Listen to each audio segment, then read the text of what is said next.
La conferencia de hoy se inscribe dentro de esa serie de conferencias que he ido dedicando y que espero seguir dedicando a las colecciones del museo.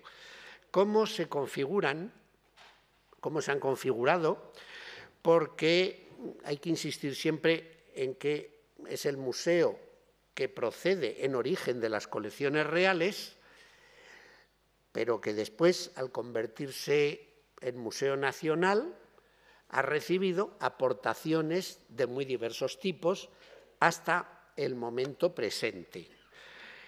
De hecho, seguimos completando las colecciones.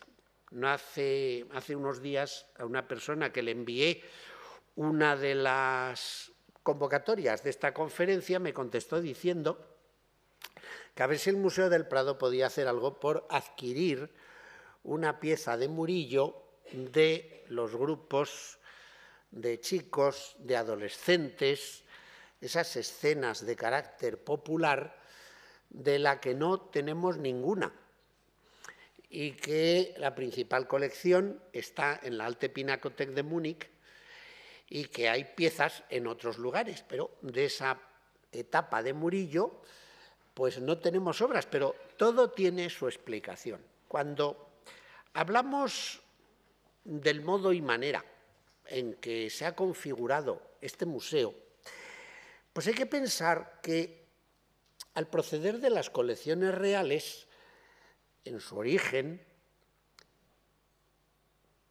pues depende la colección del gusto de los monarcas.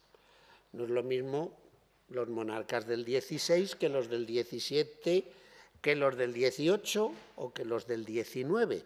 Y después ya siendo Museo Nacional, pues todas las compras que ha habido posteriores.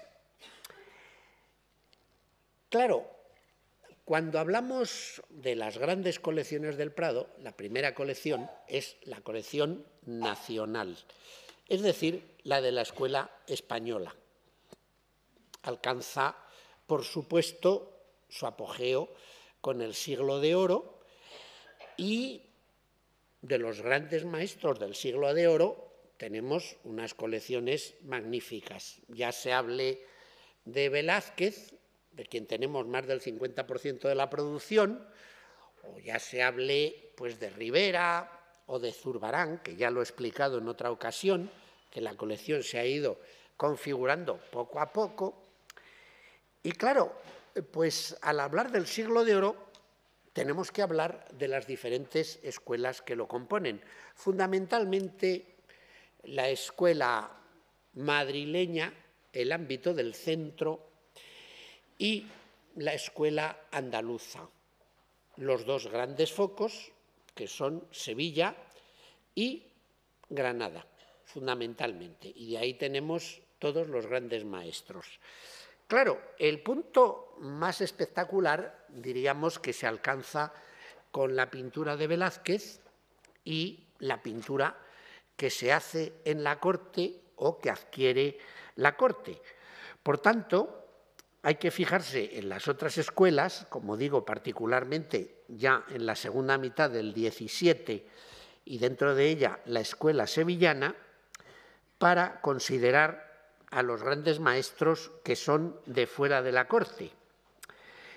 Claro, la evolución de la escuela sevillana hacia la plenitud barroca la representan dos grandes figuras, Murillo y Valdés Leal, que son las dos cabezas fundamentales de la segunda mitad del 17 en Sevilla. A su vez, la escuela granadina continúa en tono menor, devotamente, el ejemplo de Alonso Cano, que también trabajó para la corte. Pero ya, si nos centramos en la vida y en la obra de Murillo, hay que recordar que es el tercer genio absoluto después de Velázquez y de Rivera, si ponemos por orden de categorías a los maestros. Y eso que hoy en día Murillo no es un pintor que atraiga tanto. En su día fue el pintor más célebre y más admirado. Pero también hay que recordar una cosa muy peculiar, que en la corte de Madrid no había obras de Murillo en el siglo XVII, porque él era un maestro andaluz. Fue un hombre, al parecer, de carácter sereno y dulce. Nació oficialmente en 1618, pero realmente debió nacer unos días antes de comenzar el año, porque en el comienzo del 18 es cuando se le bautiza.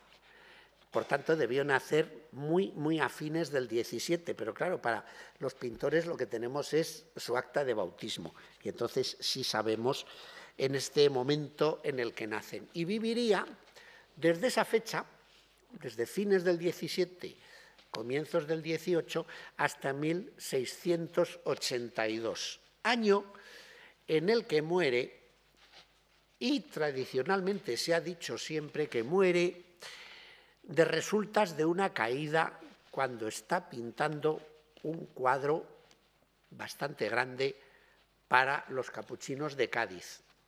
Bien, 1618, 1682 son las fechas. Este hombre, pues, tiene un carácter afable, agradable, debió tener toda su vida un entorno muy sosegado, muy sereno, aunque al principio no excesivamente feliz, puesto que quedó huérfano desde niño, fue recogido por una de sus hermanas, era de una familia muy numerosa, y luego él en el año 45 se casó con doña Beatriz Cabrera, que le dio varios hijos, y a lo largo de su vida pues tuvo que tener una existencia placentera, sin sobresaltos, con comodidad, puesto que muy pronto se hizo célebre, tuvo numerosos encargos y eso le permitió vivir pues, de una manera bastante confortable. Eso sí, doña Beatriz murió muy pronto y a él le dejó con unos cuantos niños, algunos de los cuales entraron en religión. Aquí le estamos viendo en un retrato que es copia de un autorretrato que existe en la Galería Nacional de Londres. Hay varios autorretratos del maestro y nosotros en el Prado tenemos dos. Este, que es de un pintor del siglo XVIII, que copió su autorretrato porque Murillo tuvo tanto éxito que a lo largo del final del XVII y primera mitad y gran parte del XVIII, para decirlo, en realidad, pues fue el pintor al que todos querían imitar. Y puede decirse que la escuela sevillana del siglo XVIII pues prácticamente está determinada por los criterios de Murillo, al que todos los artistas imitan. Eso hace que haya una cantidad de copias inmensa. Muchas veces pues, nos enseñan aquí copias de Murillo y hay algo que yo resalto siempre, que es la gran obra de mi maestro, don Diego Angulo Íñiguez, personaje ilustre de Sevilla, gran científico, formador de promociones de investigadores y profesores, que fue discípulo de un catedrático que a su vez también tenía el nombre de Murillo, y luego don Diego Angulo, entre sus muchísimos trabajos de historia del arte, realizó durante bastantes años el análisis de la producción de Murillo y viajó por todo el mundo estudiando las obras de Murillo. También estudió las obras de Velázquez, pero de Murillo sacó, ya con una vida muy avanzada, 3 espectaculares volúmenes de toda la producción de Murillo, en los que se analizan originales, copias, piezas de aquí, piezas de allá, de todas partes. Es la obra cumbre del gran maestro, que fue a su vez mi maestro. Pero claro, por todas partes, pues Murillo fue imitado y fue un artista que hasta mediados del siglo XIX fue sobrevalorado. Era el autor, diríamos, en las ventas más caro, alcanzó a mediados del siglo XIX el récord absoluto en precios y, al igual que había tenido una marcha ascendente desde a lo largo de su vida y hasta su muerte, tuvo después una minusvaloración, una marcha descendente, porque es el típico autor al que le perjudicó mucho su enorme popularidad. Ustedes, como yo, como tantas personas, en los trabajos del colegio, pues siempre cuando llegaba el famoso Día de la Madre, pues hacíamos trabajos con figuras de la Inmaculada, llenas de relumbrón. Las figuras de Murillo han aparecido durante siglos en las tapas de las cajas de dulce, han aparecido vinculadas a la repostería, en fin, un empalago de Murillo, también hay que decirlo. Y eso ha hecho que se olvide que cuando decimos que es el tercer maestro del siglo de oro, es porque es un auténtico genio, porque es un dibujante formidable. Hoy voy a hablar de pinturas, pero el Prado tiene una colección de dibujos de Murillo, porque compone magníficamente, sus figuras tienen espléndidas proporciones, se vincula por completo a los criterios religiosos de su época y es un artista que podemos calificar de único. Lo que pasa es que muchos de los que le contemplan dicen, Murillo, va, y pasan a su lado sin analizarle. En el momento en que ponemos los ojos en Murillo y observamos sus obras, nos damos cuenta de la magnífica pincelada que posee, la riqueza de colorido, los soberbios matices, la luz. Bien, es un maestro único, de gran evolución. Quizá de los tres grandes, el que tiene menor evolución aparente es Rivera, el que tiene una evolución que le transforma por completo, Velázquez, y Murillo queda, como quien dice, en cuanto a evolución, en medio. Pero él corresponde perfectamente a la pintura de la segunda mitad del siglo XVIII, cuando el barroco se hace más amable, se hace más colorista, más decorativo, cuando los conceptos religiosos abandonan esos principios que nos hablan del dolor, de las penalidades de los anacoretas, de los martirios de los santos, de la austeridad de los monjes, de las privaciones de tantos penitentes y de ese dolor que tiene la pintura del siglo XVII en su primera mitad, se va pasando a unas ideas de la Iglesia que abandonan el concepto de la tragedia y del drama para centrarse en lo cotidiano, en la vida diaria, en las virtudes familiares, en la idea del amor más que en la idea del dolor. Y claro, para eso Murillo responde de manera sensacional, vamos a decirlo claramente.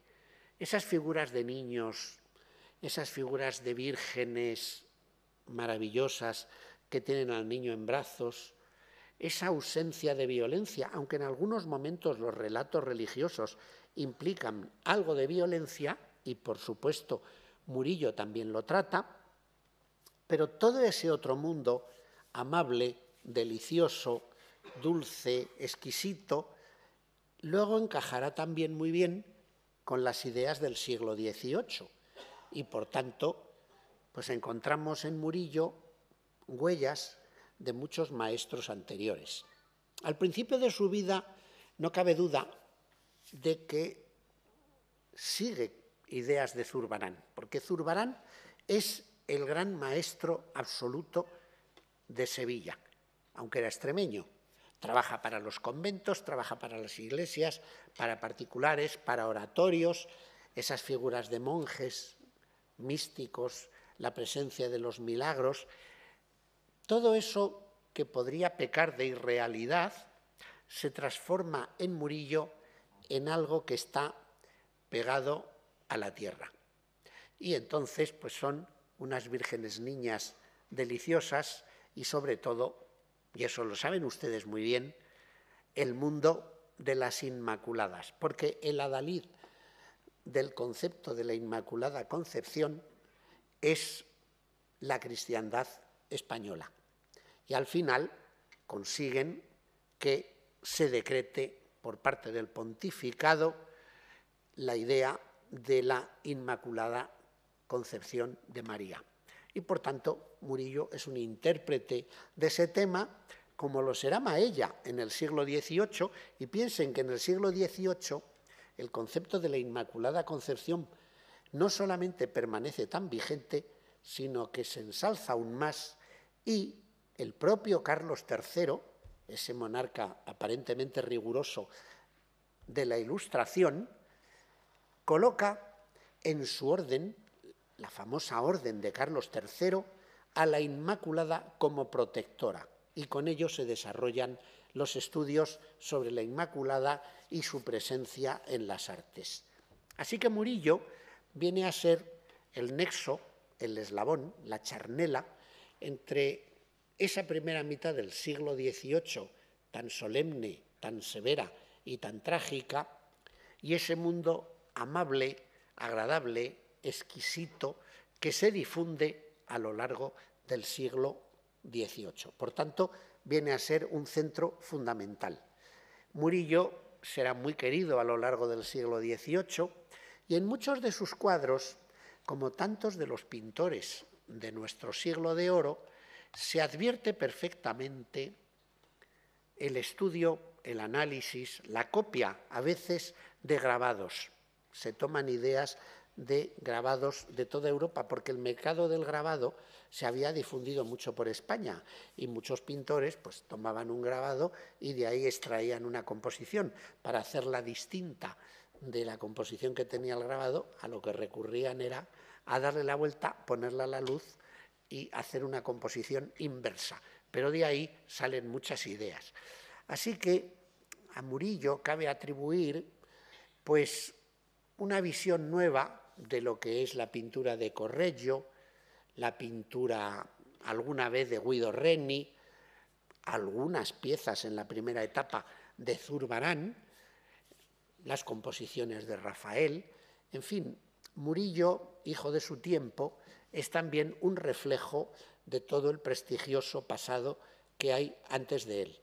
Y prefigura, condiciona con su obra gran parte de las ideas del XVIII en términos religiosos.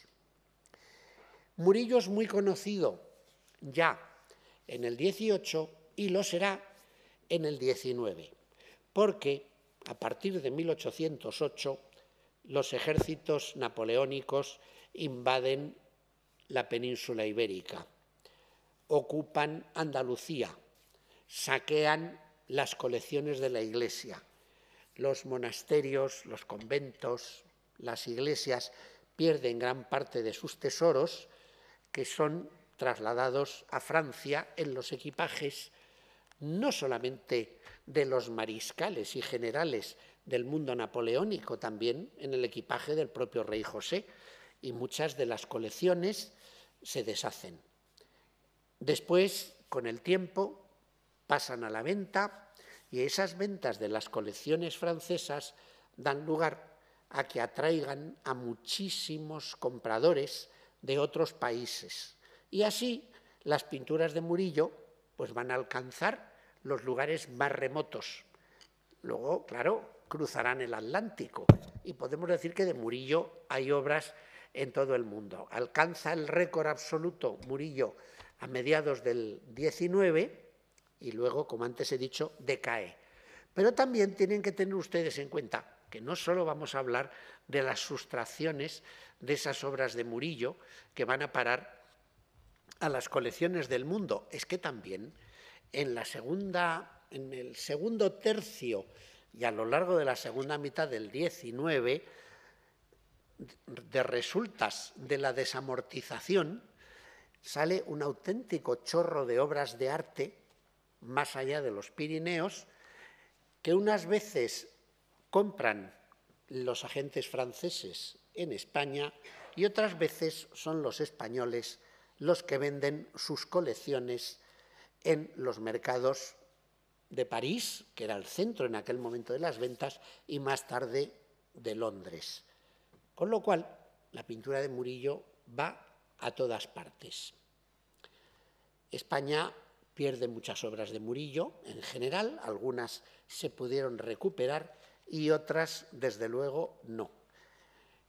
Solo tienen un ejemplo, el rey Luis Felipe de Francia, que gobierna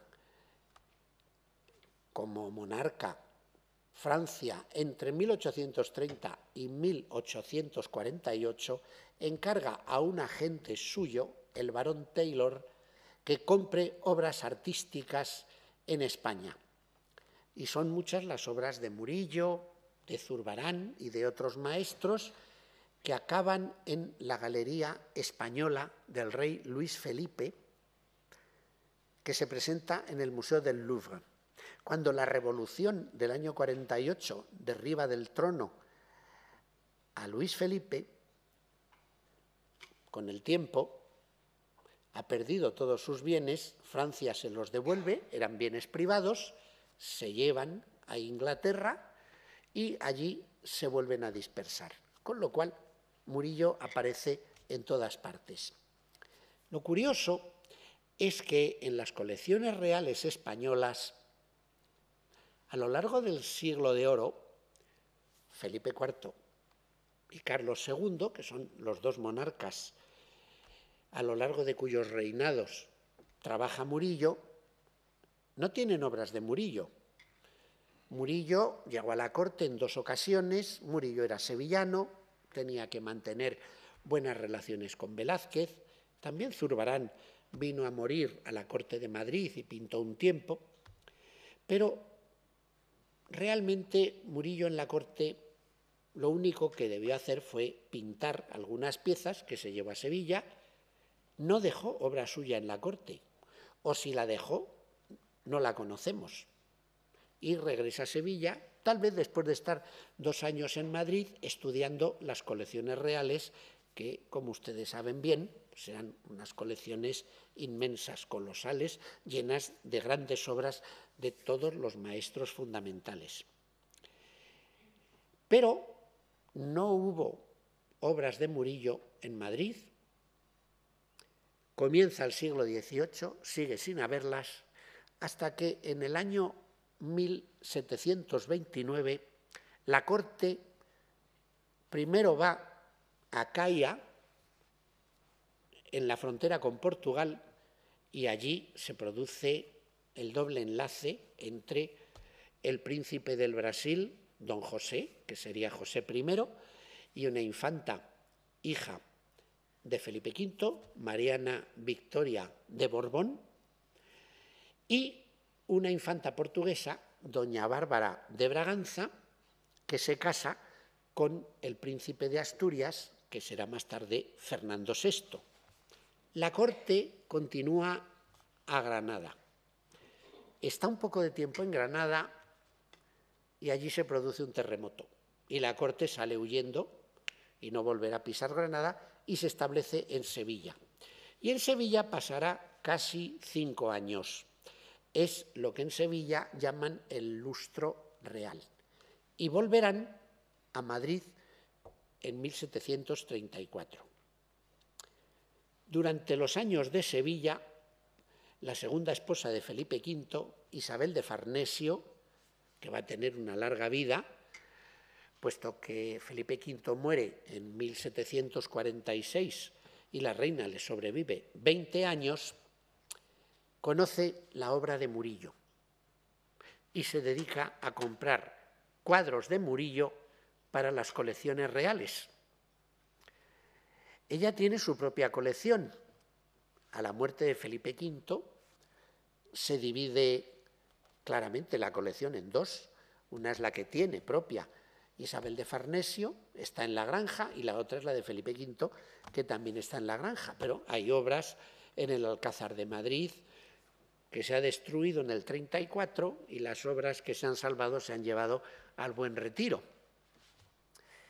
Entonces, Isabel de Farnesio compra muchas obras, Felipe V compra también algunas obras, Carlos III comprará obras de Murillo, pero ya muy pocas por comparación con su madre, y Carlos IV también comprará alguna, puede que por indicación de su abuela, porque, como ustedes saben, al ser la segunda esposa de Felipe V, Isabel de Farnesio tenía que soportar a los hijos de Felipe V, pero los de su primer matrimonio con María Luisa Gabriela de Saboya.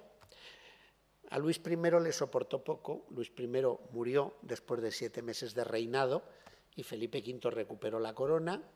Eso sucedió en el 24, pero a la muerte de Felipe V sube al trono Fernando VI, casado con Bárbara de Braganza, y reinarán de 1746 a 1758 la reina y 59 el rey. Isabel de Farnesio es la madrastra, por tanto vivirá apartada. Como no ha habido sucesión del matrimonio regio de Fernando VI, vendrá de Nápoles, en donde era rey, Carlos III, que es hijo de Isabel de Farnesio, y con él traerá al joven príncipe de Asturias, el futuro Carlos IV, y yo siempre he pensado, puesto que he trabajado mucho la figura de Carlos IV, siendo príncipe y después, que el buen gusto de Isabel de Farnesio debió trasladarse al nieto, no tanto al hijo, pero sí al nieto, que era un hombre que todavía podía alterar sus gustos. Isabel de Farnesio tuvo como 6 años para aconsejar a su nieto, y su nieto fue un gran coleccionista de arte. Así que Isabel de Farnesio compró murillos, muchísimos, Carlos III algunos, Carlos IV compró más, y la colección real pues tuvo una colección de Murillo enorme, que en una gran medida pasó al Museo del Prado cuando se funda en 1818 y se abre en 1819. Pero todavía se compraron algunas piezas más de Murillo, incluso algunas se ha comprado un poquito antes de acabar el siglo XX.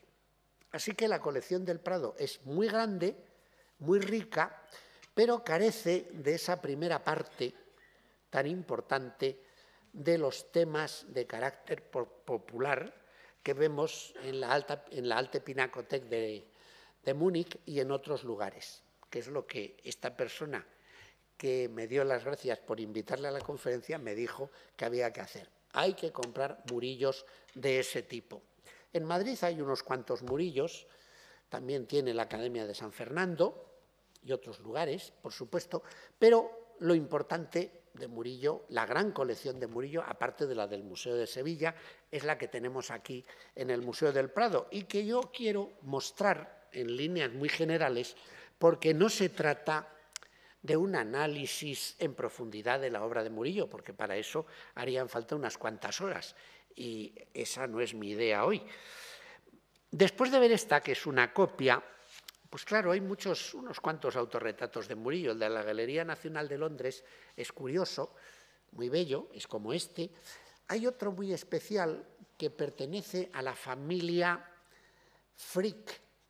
El célebre señor Frick creó uno de esos museos inolvidables en Nueva York, la colección Frick, que la trajo de Pittsburgh a Nueva York, mandó construir un palacio, luego ha ampliado esa colección. Y la familia tiene un autorretrato de Murillo muy curioso que no es conocido. Bueno, sí se conoce por los científicos, pero no es una obra que se haya expuesto, que se haya visto. es Murillo autorretratado por él en una piedra, como si fuera un auténtico trampantojo. Y luego tenemos otro autorretrato de Murillo, que es otra copia bastante floja, que ni me he molestado en traerla. Así que la vida de Murillo pues, es relativamente sencilla.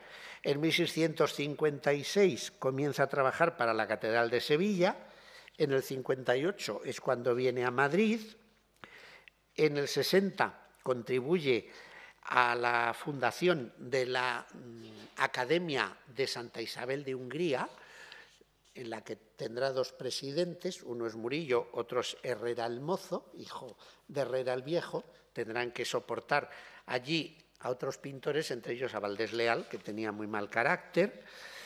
En el año 63 muere la mujer de Murillo y, como digo, le deja con muchos niños, y posteriormente hace grandes trabajos, aparte de para iglesias y para oratorios y piezas de devoción bellísimas que veremos, para las iglesias de Santa María la Blanca, que esa iglesia pues, fue totalmente saqueada por los franceses, el convento de los capuchinos y el Hospital de la Caridad. Y ya he dicho que la tradición cuenta que muere de resultas de una caída del andamio cuando está pintando un gran cuadro para los capuchinos, pero los capuchinos de Cádiz.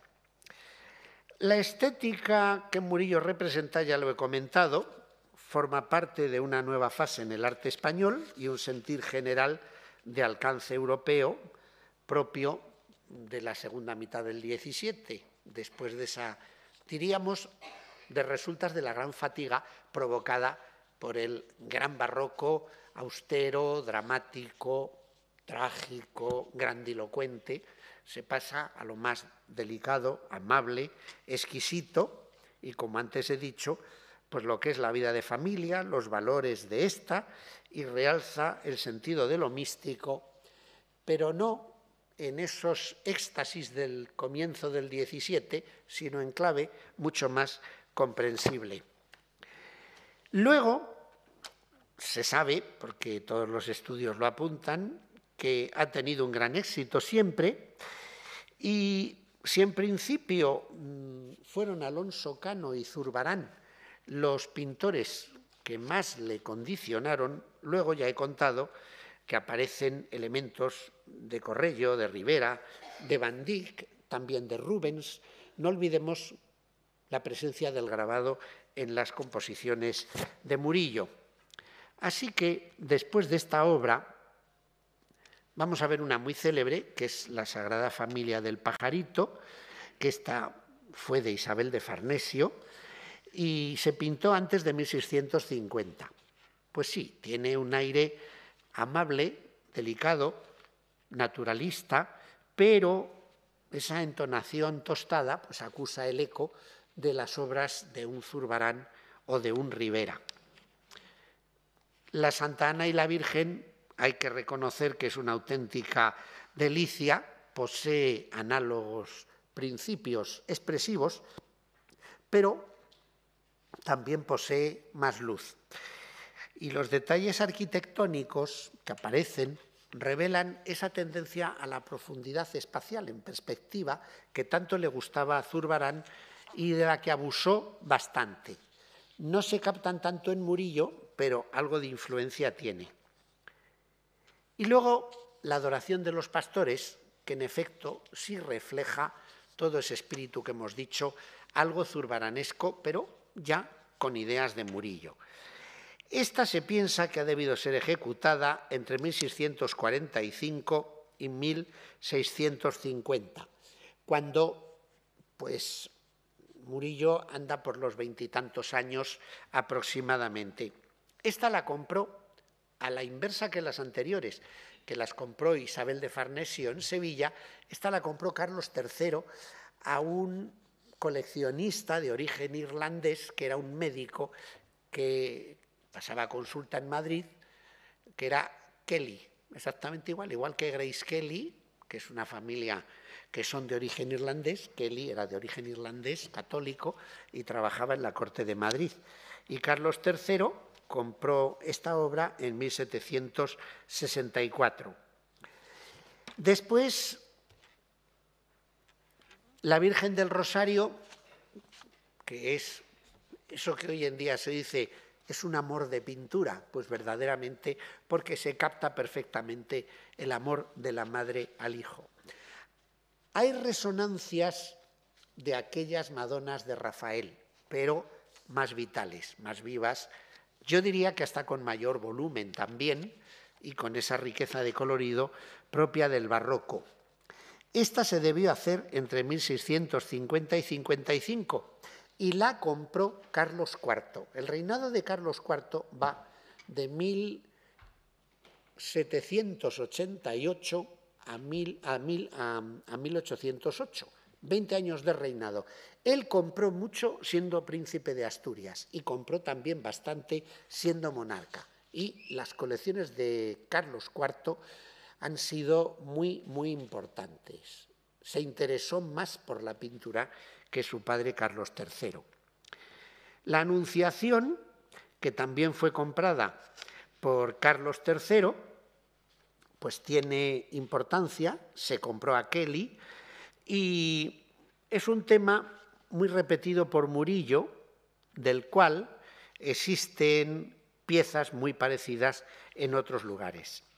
Luego, una obra monumental es el descenso de la Virgen para premiar a San Ildefonso con una casulla por todo lo que habría escrito elogiando a la Virgen. Aquí hay un juego de luces y sombras especial, una composición en aspa, una línea que va de los dos ángeles hasta los ángeles del ángulo superior derecho y otra línea con esta anciana que tiene una pequeña vela que contempla asombrada el prodigio, al santo, la casulla y la Virgen. Es un juego de diagonales netamente barroco en el que no solo las figuras participan, sino también la iluminación. Y la compró Isabel de Farnesio.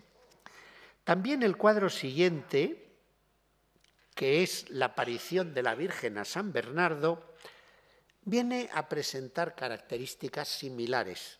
Y el concepto de la obra, desde el punto de vista religioso, es también similar, porque igual que la Virgen había entregado la casulla a San Ildefonso por lo que San Ildefonso había escrito, aquí la Virgen se presiona uno de sus senos y cae un chorro de la divina leche en la boca de San Bernardo, que había hablado de la Virgen también con unos elogios únicos, sorprendentes. Esta es una composición que enlaza remotamente con aquellas vírgenes de la leche de tipo tardomedieval y de comienzos del Renacimiento, pero concebida de otro modo. Hay una composición muy parecida que también tenemos en el Prado, que es obra de Alonso Cano. También es la Virgen y San Bernardo. Es probable que ambos cuadros, de acuerdo con el paralelismo de dimensiones, temas y circunstancias, porque lo compró también Isabel de Farnesio, fueran del mismo lugar, pero no se sabe si la reina lo compró en un pueblo de los alrededores de Sevilla o en Sevilla, pero se incorporó a las colecciones reales. El siguiente, que está pintado entre 1652 y 1653, es un San Jerónimo de espíritu e iluminación tenebrista. Siempre se ha atribuido a Murillo con reservas, porque hay unas vinculaciones al mundo de Ribera bastante notables. No se sabe cómo, pero se piensa que fue Carlos III quien compró este San Jerónimo en Sevilla. Un poco más tardío, pero anterior a 1655, colección de Isabel de Farnesio, es Rebeca y Eliezer, que sigue con precisión el asunto bíblico que figura en el Génesis 24, 45, dentro de un esquema compositivo clasicista, pero presenta unos cuantos detalles naturalistas. Observen el conjunto de figuras del fondo, observen el viejo pozo, las piezas de cerámica que hay aquí, que eran típicas de la cerámica sevillana. No olviden que Sevilla tiene las dos santas patronas que son ceramistas, que son Santa Justa y Santa Rufina. Entonces, el concepto de cerámica, que es muy utilitario, lógico, puesto que los cacharros eran propios de entonces, está presente en muchas pinturas. Y yo, cuando hablo de Zurbarán, siempre hablo de esas soberbias cerámicas que pinta. Pues bien, esta obra es bastante elegante, también, como he dicho, de Isabel de Farnesio, y luego hay un Santiago Apóstol monumental, elegante, clásico, que parece como si estuviera inspirado en una escultura romana. Probablemente está inspirado en una pintura de Ribera, que a su vez está inspirada en una escultura romana. Porque observen ustedes en la manera de coger el bordón del peregrino, que tiene el mismo gesto de la célebre escultura de Augusto, el llamado Augusto Prima Porta, que tantas veces se ha repetido. Es una figura monumental, recuerda los apostolados, se pintaría hacia 1655 y esta fue adquirida en la venta de los bienes del Marqués de la Ensenada en 1769 por Carlos III. El Marqués de la Ensenada fue aquel todopoderoso ministro e impulsor de nuestra marina, de nuestros arsenales y astilleros, que gobernó en el reinado de Fernando VI, está retratado por varios maestros, entre ellos tenemos un magnífico retrato aquí en el Prado de Amigoni, en el apogeo de su poder, que está expuesto. Reunió una gran colección de pinturas, pero al ser exonerado de todos sus cargos, se le arrebataron muchos bienes y tuvo que vender su colección. En ella estaba un cuadro célebre que tenemos en el Museo del Prado, que no tiene nada que ver con Murillo, que es el único Rembrandt, esa pieza sensacional que nos salva un poco de la carencia de grandes obras de la escuela holandesa. Después, mucho más tardío, es este Niño Jesús dormido. Pero aquí yo me pregunto, como muchos investigadores, yo no soy investigador de Murillo, que conste, si será de Murillo, será una copia o será de un imitador. El caso es que el Prado no está tampoco muy convencido de que sea un Murillo con todas las de la ley, y le tenemos en depósito en la Embajada de España en Buenos Aires. Ahí es donde se encuentra. Es muy frecuente en la pintura religiosa del siglo XVII que aparezca el Niño Jesús tumbado sobre una cruz, con una coronita de espinas y un paño rojo, todo indicio de su pasión y muerte, que él ya prefigura en la más tierna infancia. Pero de ahí a que sea un auténtico Murillo, como hay varias versiones, pues no digo nada. Procede de la colección real, pero sin indicación. Así que tal vez fue comprado, pero no sabemos por quién. Otra anunciación, que esta ya es un poco más tardía, de 1655 al 60, fue de Isabel de Farnesio y repite el esquema de la que se conserva en el Museo del Hermitage en San Petersburgo. Bien, observen los detalles que hay aquí tan deliciosos. La idea del cestillo, la idea del florero, que tiene el concepto de las tres virginidades, antes del parto, en el parto y después del parto, las neblinas que aparecen, las figuras cada vez más delicadas, la suavidad. Y es que Murillo pasa de ese espíritu, en cierto modo, riberesco y zurbaranesco, de lo que le inspiró Castillo, su probable maestro, con una técnica más severa y con un pincel más cargado de pasta, a un estilo que cada vez se hace más evanescente, más transparente, más delicado, hasta el punto de que le acabarán llamando el estilo vaporoso. Y ya a lo largo de los 60 empieza a haber atisbos de ese estilo vaporoso que será el de sus últimas obras. Perdón. Bueno, figuras célebres, El buen pastor. Casi huelga todo comentario. Es una pieza tan sumamente conocida que se puede fechar antes de 1660 y originariamente el lienzo era más pequeño. Es también de la colección de Isabel de Farnesio, pero se agrandó un poco para hacerle pareja del San Juan Bautista. Otra Virgen con niño, excelente, algo posterior al Buen Pastor, más en línea con el año 60. Aparece también una concepción que nos lleva un poco al pasado, resaltar la figura sobre un fondo oscuro para que tenga más volumen. La Virgen viste los ropajes de su pureza y su pasión y muerte. Y esta también la compró Carlos IV. Ya digo que la abuela debió influir bastante al nieto. Poco después, Murillo pintó la serie del Hijo Pródigo. Y aquí en el Prado tenemos una colección de piezas del Hijo Pródigo que son los bocetos para los grandes lienzos que fueron de la colección Beit. Estaban en una propiedad en Blessington, en la zona de Rasborough, en el condado de Wicklow, en Irlanda, y que luego fueron depositados por Sir Alfred Beit, que era el propietario, en la Galería Nacional de Dublín. Por tanto, en el Prado tenemos 4 escenas. Por ejemplo, aquí tenemos en el momento en que el hijo pródigo reclama al padre su legítima, lo que le corresponde legalmente. Aquí es cuando el hijo pródigo se marcha. Son escenas que podríamos decir tienen sus secuencias. Aquí tenemos 4, porque no tenemos todos los bocetos, y en Dublín hay 6.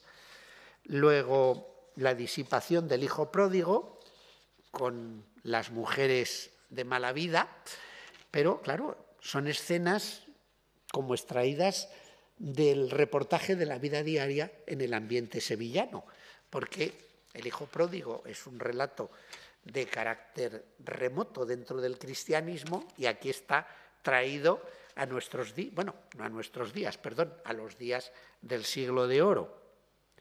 Y por último, ya saben ustedes, la tragedia del hijo pródigo,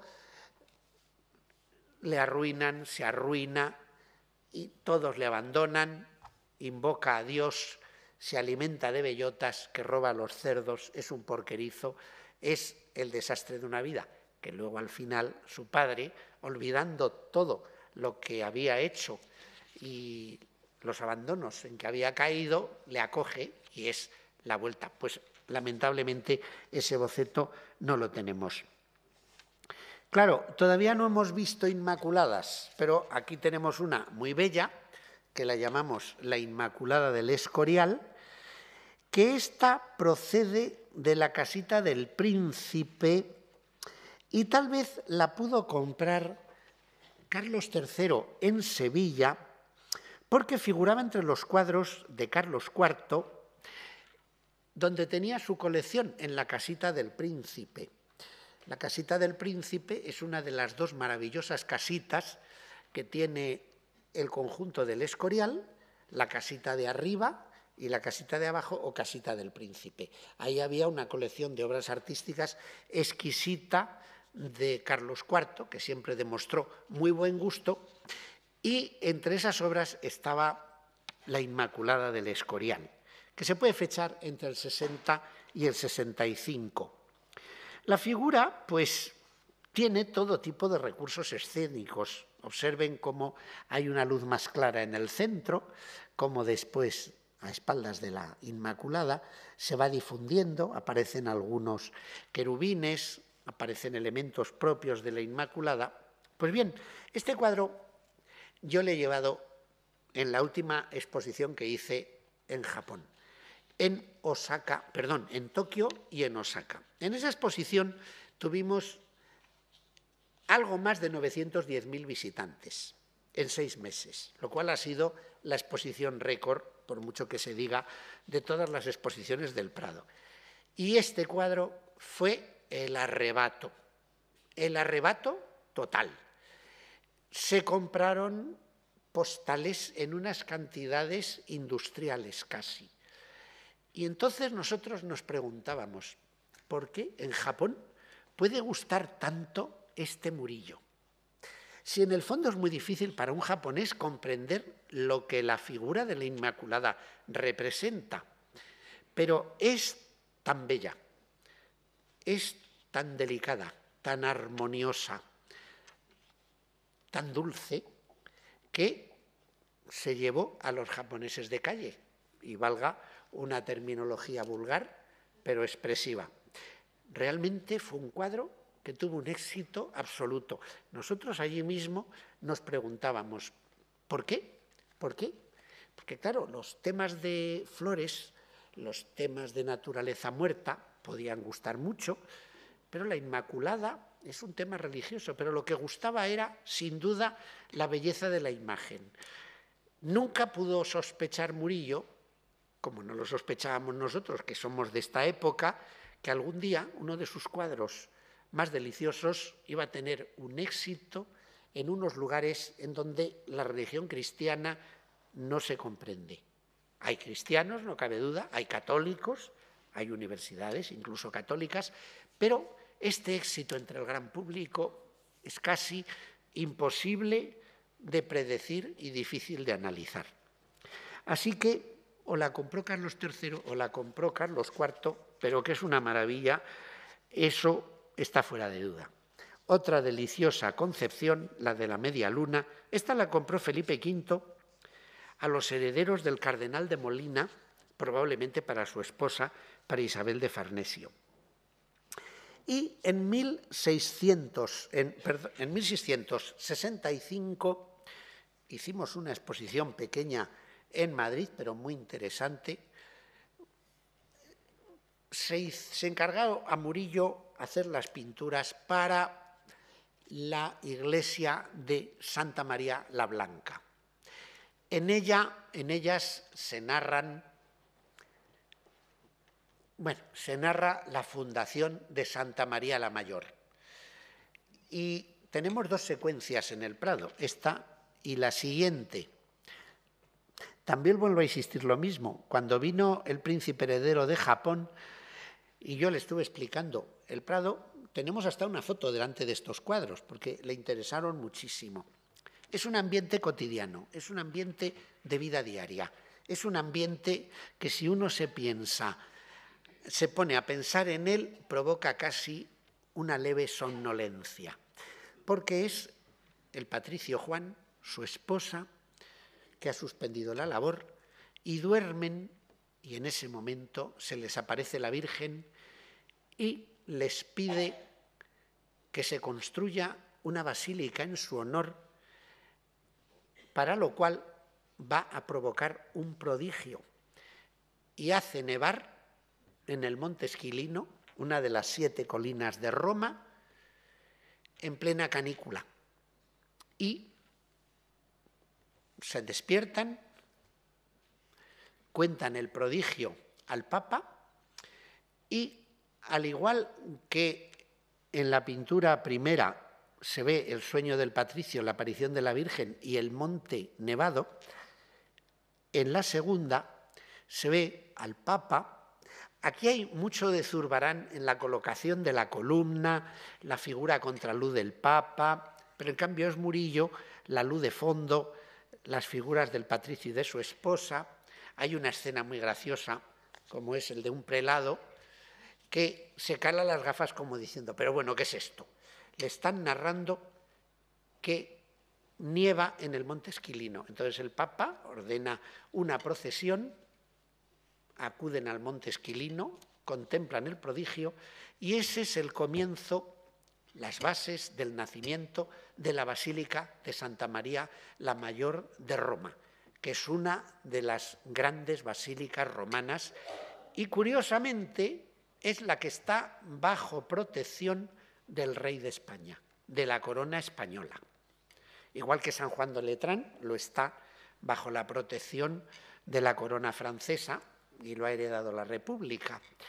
Pero nosotros todavía podemos gozar de ese gran privilegio de que el hermano mayor sea don Juan Carlos y haya una gran estatua de Felipe IV en el nártex de la Gran Basílica. Pues bien, estos dos cuadros, junto con los demás, fueron saqueados por los franceses, llevados a París. Se pintó en la parte de lo que son las enjutas, tanto en uno como en otro, por Percier. Se pintaron temas en París, pintura neoclásica, estos dorados y tal, de Santa María la Mayor, para estos medios puntos, un poco menos de medio punto.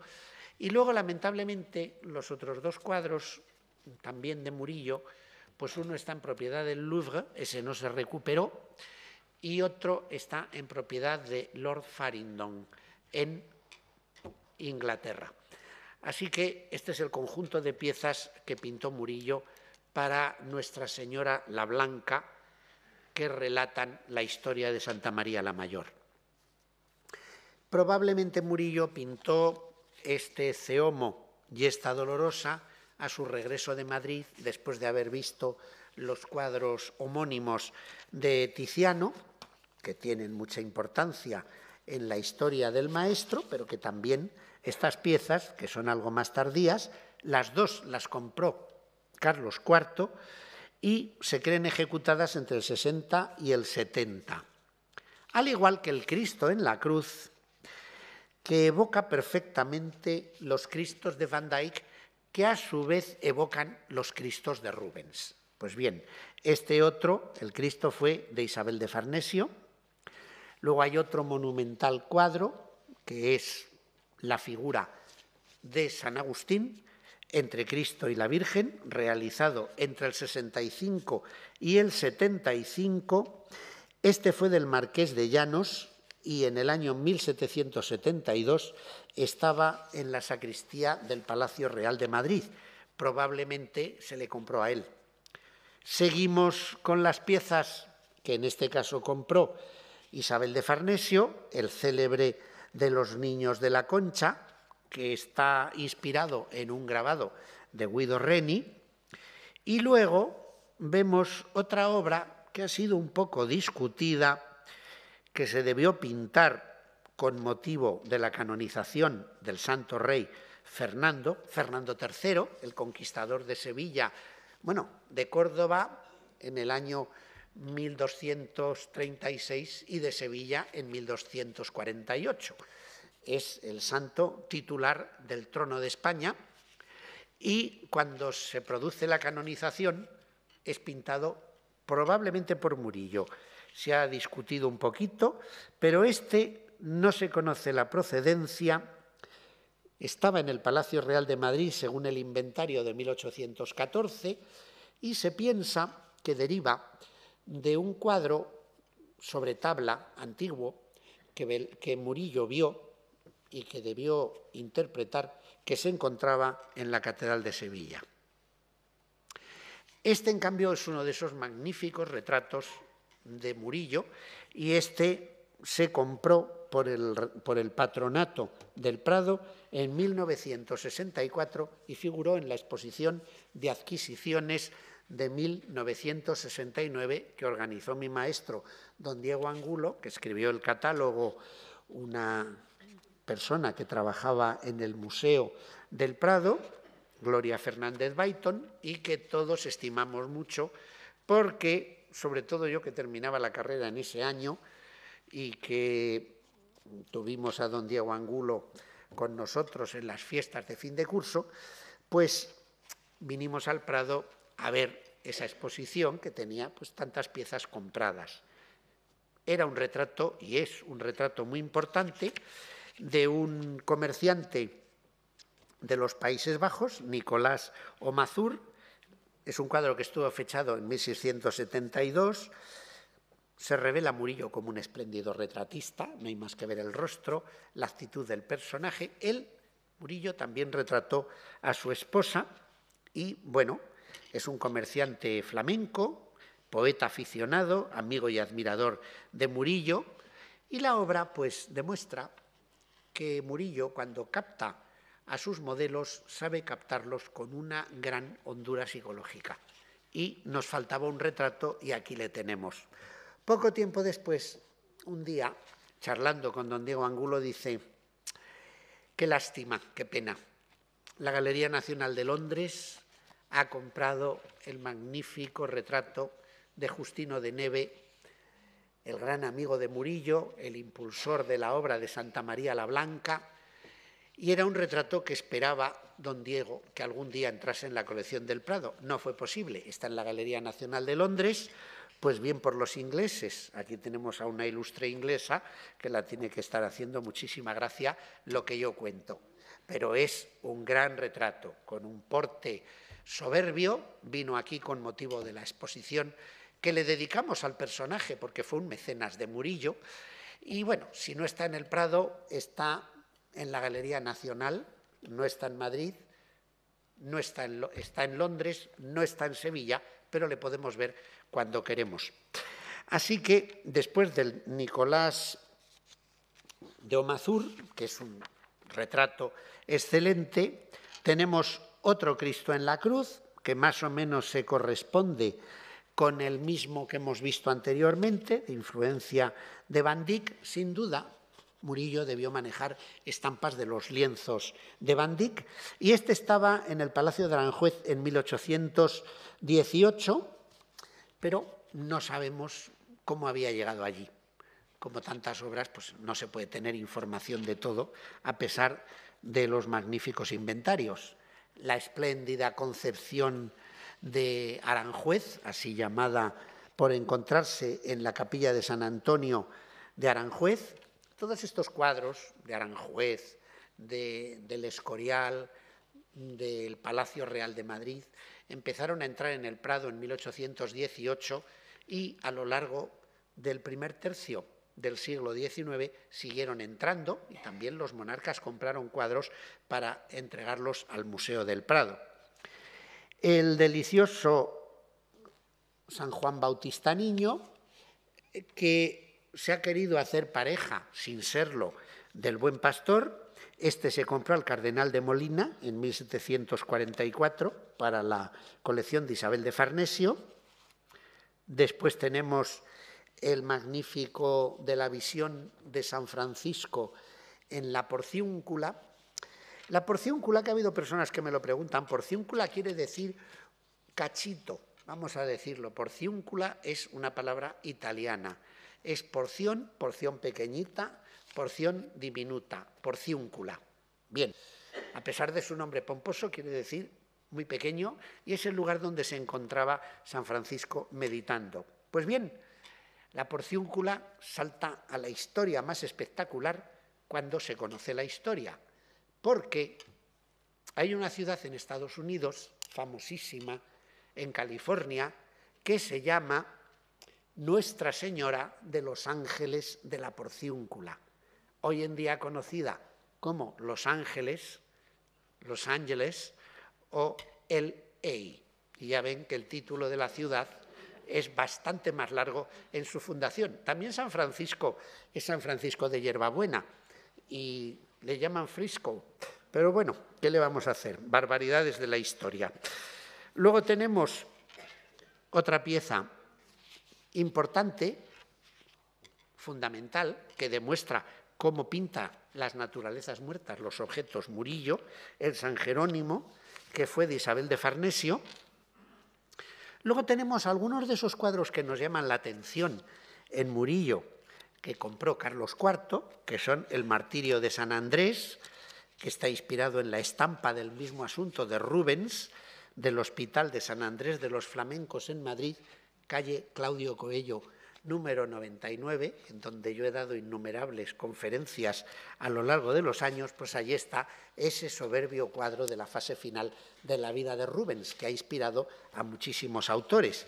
Pues como digo, Carlos IV compró este pequeño cuadro y lo llevó a la casita del príncipe, y de la misma procedencia debe ser también este otro cuadro que también expresa cierto grado de violencia, que es la caída de San Pablo en el camino de Damasco. Se ha pensado que podían ser cuadros pareja, y este está inspirado en el mismo tema de Rubens, pero que hoy se conserva en el Museo de Berlín. Tal vez sea el último gran retrato de Murillo, este Caballero de Golilla, que se ha hablado mucho de la influencia velazqueña, del recuerdo que tiene. Pues yo creo, como muchos, que el cuadro pues es de carácter velazqueño por la ropa, por la manera de vestir y demás. Es un caballero desconocido, se llegó a decir que podía ser un secretario de Felipe IV, y este lo compró el Ministerio de Educación Nacional para el Museo del Prado en 1941. Hay otro Cristo crucificado, que también es muy curioso, que también responde a los criterios de los anteriores y que se compró en el año 1998 y está depositado en el Museo de Bellas Artes de Murcia. Ya 3 Cristos de Murillo iguales, pues era un poco fuerte para la colección del Prado, que como saben ustedes, en una gran medida está en depósitos fuera de nuestro edificio. Y claro, llegamos a la obra final, a la obra cumbre y a la obra tremenda. Esta, que lleva el número 2809, luego indica que ha entrado en el Prado bastante tarde, de acuerdo con la organización numérica de la colección. Esta fue propiedad de Fray Justino de Neve. Luego la compró el Hospital de los Venerables de Sevilla, donde hoy hay una gran fundación que se llama Focus, de la empresa Abengoa. Y ahí se encontraba cuando el mariscal Soult, virrey de Andalucía, en tiempos napoleónicos, la arrebató, se la llevó y formó parte de su colección. Es la culminación del estilo vaporoso de Murillo. Es cuando se diluyen las formas, cuando triunfa esa luz, esos colores, la Virgen asciende blandamente al cielo, es una inmaculada camino de la gloria y es una pieza monumental. Monumental, y tiene una historia extraordinariamente larga. Debió ejecutarse con posterioridad a 1676, pero anterior a 1679, de acuerdo con las últimas investigaciones. O sea, estamos en los últimos años de vida de Murillo. Y bien, este cuadro se vendió por los descendientes del mariscal, que había recibido el título de duque de Dalmacia, es decir, duque de Dalmacia. Este cuadro pasó al Museo del Louvre. Hay toda una documentación de cómo se adquirió. Culminó, yo diría, el más alto precio de la historia de Murillo, y sobre todo en el 19, y fue un cuadro que se compró reinando Napoleón III y la granadina Eugenia de Montijo, o Eugenia de Guzmán, condesa de Teba. Entró en el Louvre. Cuadro absoluto de la obra de Murillo, admirable, enorme, grandioso. Y vino a España en 1940 por una permuta con los museos franceses. Yo he conocido conservadores de museos en Francia, he trabajado mucho en el Louvre, que no querían pisar España porque se acordaban de este tremendo hecho. España tenía unas cuantas piezas muy importantes para su historia en los museos franceses. Una, la Dama de Elche. Otra, el tesoro visigótico de las coronas de Guarrazar, que está en el Museo Arqueológico Nacional, entre otras muchas cosas que fueron sacadas de España y que nunca se recuperaron. ¿Por qué? Ustedes dirán, sí, Napoleón al final es derrotado, sube un Borbón al trono de Francia, Luis XVIII, y empiezan negociaciones. Se recuperó mucho, pero no todo. Sobre todo porque el gobierno de Luis XVIII dijo a los negociadores españoles que ellos no entraban en conseguir las piezas de las colecciones privadas, que eso era privado, no era estatal. No era lo mismo que lo que se había llevado José Bonaparte, que a fin de cuentas era un rey de la familia napoleónica y que se sabía que había sacado muchas piezas de las colecciones reales de España. O sea, los bienes de particulares, el gobierno de Luis XVIII, por mucha reclamación que se hiciera, que no se hizo tanta, no volvieron a España.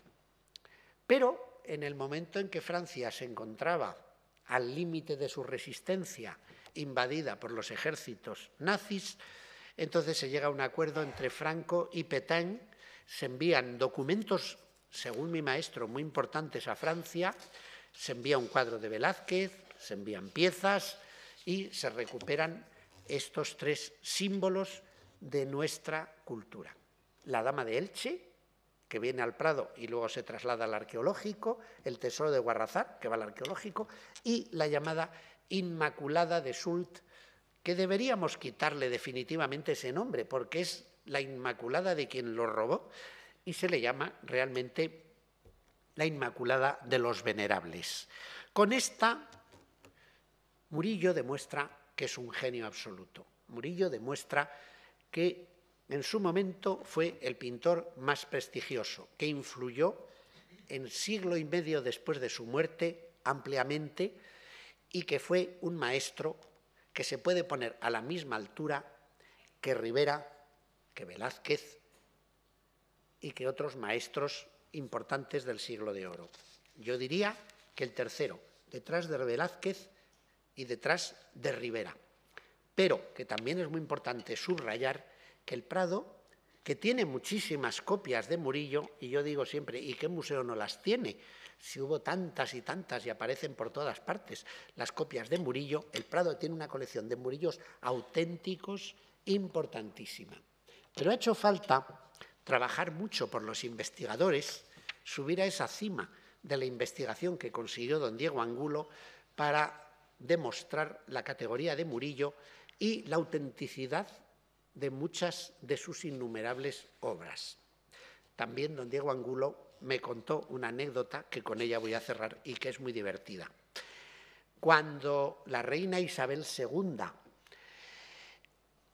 consigue firmar el concordato con el Papa Pío IX y se cruzan regalos, etcétera, la reina envió al Papa un espléndido Murillo que don Diego ha descubierto que era falso.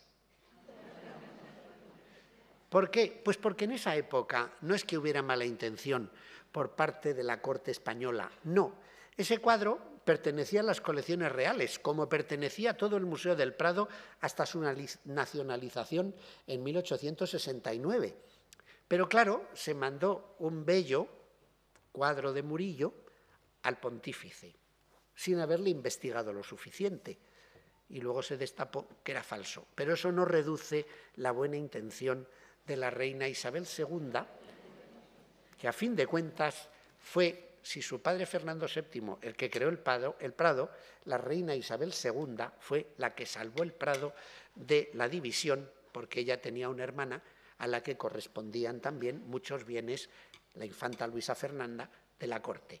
Y al final el Prado se salvó y permaneció unido.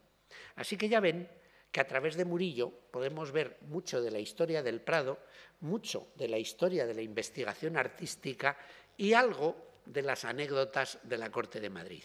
Muchas gracias.